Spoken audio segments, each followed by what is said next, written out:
Women's Association, otherwise known as DIWA.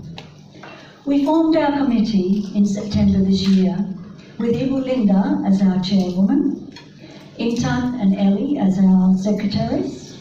Ibu Ellie is also our public officer. Ibu Ninik and Ibu Ratun are our treasurers. Ibu Reni and Ibu Wiwit are our event organisers. Ibu Sanya and Ibu Susie are our social welfare support people. I myself am the vice chairperson or chairwoman. We came together because of the perceived need for an association specifically designed for women in Darwin. We felt that it was lacking here, and particularly in the Indonesian community. So we felt that we needed to have representation for women for all walks of life. Our association is a united front for women to discuss issues and share ideas, beliefs and values. We are here to assist women in need, whether it be to support them in crisis, loneliness, or assisting with bureaucracy. But most of all, our purpose is to encourage and empower each other and hope that our ladies will blossom and grow in confidence and in number. And we are delighted that you could all be with us tonight and to support our cause and our association, and hope that you have a wonderful evening. Thank you. Well, that was a good start.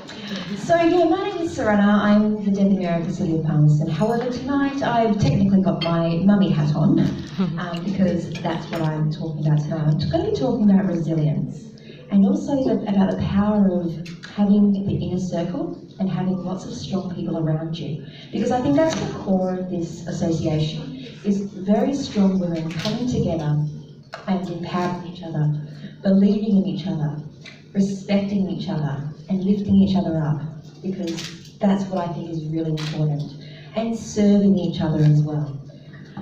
So I'm going to tell you a bit of a story, because I think storytelling is a really beautiful way of giving information over and telling stories, basically. So, my resilience story is over 20 years. However, we don't have all much. So I'm going to focus on the last 3 years. So the 22nd of February 2013 was a day that changed my life. After 10 years of battling infertility, I said out loud, I give up. I don't want to go through this painful thing every month anymore. I'm just not meant to be a mum, and that's fine. And I said out loud, and it changes things when you say things out loud and you get out of your head. And the way my body reacted was quite amazing. I started crying. I was actually in Katherine and I was walking along a bike path and I just said it out loud. I was just like, I've had enough. And I started crying. I started howling. My breath was just about taken away. And that reaction really surprised me. I didn't realise that this was going to be the start of at least 6 months of crying that hard over the next 6 months. Because that evening, my twin sister, she had an epileptic fit. She had a seizure, a really big one. And the ambulance came and they gave us some medication that stopped the seizure, but it also stopped her heart. And she died. That evening, my twin sister died 3 years ago. Now, 10 years before that, I was not in a good shape, in a good way. I was about 23. And I'd pretty much done everything you could have done to stuff up your life. I just left my husband, I left my mortgage, I'd become homeless. I went into the arms of a charming man who I thought was wonderful. Ended up being in a domestic violence relationship and was nearly killed. So when I realised I was going to be going through this grief of losing my twin sister, I thought this is a bit of a crossroads. I'm going to either be awesome or I'm going to stuff up everything. So what I started doing is I started exercising every day. I started doing dedication workouts. I literally listened to my twin sister's funeral music every day while I started cycling. And then I needed a goal to keep going. So there was a fundraiser for Total Recreation to ride from Catherine to Darwin over 3 days. So 100 kilometres a day. I'd never cycled before, but I thought it was a pretty good goal. So I ended up doing that. So we're just trying to keep it together. And then, so we got that together, and next up, there was an opportunity.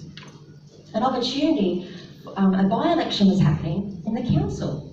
And there was a very strong woman, the same age as me, a mother, who had resigned. So I was running around Palmerston saying, we need another woman who's around the same age, that's community focused, that's positive, to be on council, because we need like for like. We need to run around but it didn't enter my head that person would be me. Didn't enter my head until my mentor said to me, why don't you do it? I believe in you. I will back you up. I was like, I don't know anything about local government. What are you talking about? And they said, you can do it. So what is so important is if you believe in somebody, you need to tell them. You need to suggest them that they need to go for that job or that promotion or whatever it is. You need to tell them. You need to say it out loud. Because women need to back each other up, because no one else is going. We need to support each other. We need to believe in each other and serve each other. We need to lift them up. So we got to the by-election. I won. We got about 50% primary vote, which was awesome. And so then I thought, right, I'm gonna go up. So what I was doing all of my when I got that really bad news, I was doing a lot of this is Taj, I'm getting onto this part. Okay, so we got elected as an alderman and things are going okay. And then I thought, you know what?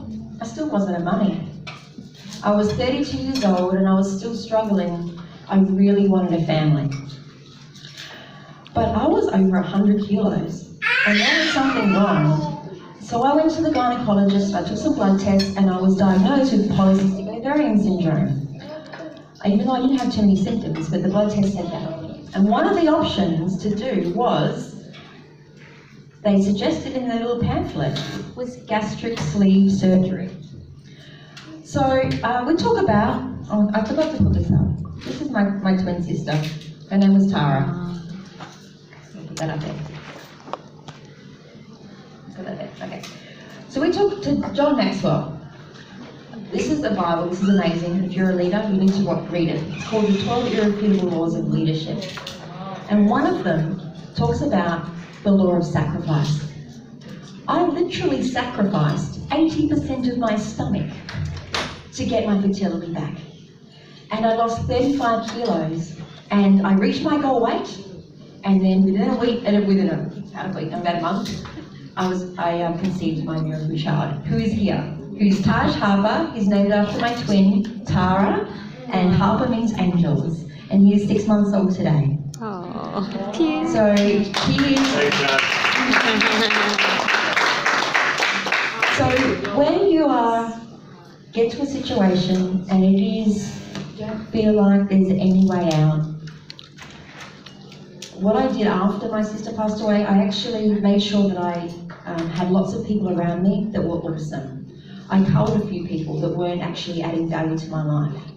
And it is so important for your inner circle, another law in this book, the inner circle, to make sure that they lift you up, that you add value to them and they add value to you, and that you believe in everybody, in each other, about resilience.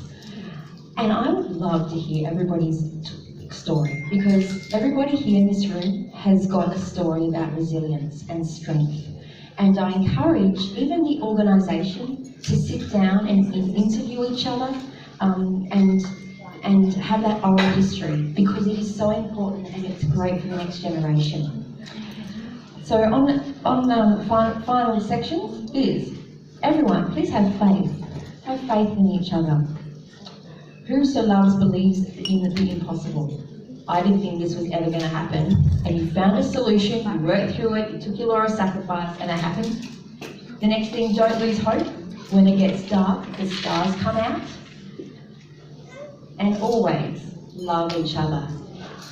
Now, love is a bit of a deep word, but you know the best way to explain your love is about showing respect. So just simply respect each other and lift each other up, and the world will be a much better place. And that's definitely going to be happening in this organisation, I feel. And thank you so much for your evening tonight and enjoy. Congratulations to the association. I look forward to being part of it and watching not from afar about all the amazing things that will happen from it. Thank you.